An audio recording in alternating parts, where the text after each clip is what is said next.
Patay sa lalaki ng hold-up umano ng isang bus sa EDSA. Natsyempohang pulis ang isa sa mga pasahero ng bus at nanlaban siya sa mga suspect. Pero hindi ang pulis ang nakabaril, kundi ang kasabot ng suspect. Balita hatid ni Jay Sabale.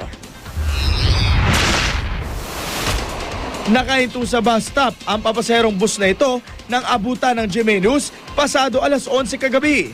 Nakahandusay pa ang duguan at wala ng buhay na suspect ng robbery hold-up na kinilalang si Carlo Barcelon.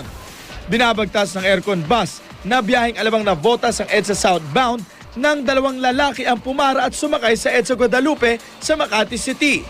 Wala pang 10 metro mula sa sinakyan ng dalawang huling pasero. Nagdeklara na sila ng hold-up. Na-hold up po kami dito ng 2 tao. Ang di alam ng mga suspect, ang isa sa mga pasahero ay si SPO2 Herbert Bailon ng Marikina Police na papauwi na sana. Buo ang loob ng pulis dahil ito na raw ang ikatlong beses na may nakaengkwentro siyang mga hold-upper habang nakasakay sa pampaserong sasakyan.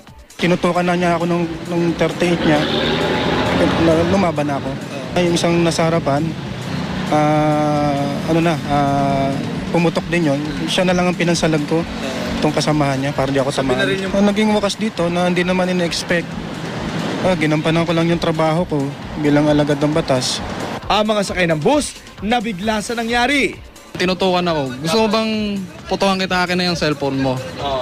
Tapos ako naman, pagbigay ko ng cellphone, umaksyon na agad si sir. Na-recover sa crime scene ang ginamit ng kalibre 38 ng napatay na suspect. Asa ngayon hindi pa natin ma-determine. Jay Sabale, GMA News.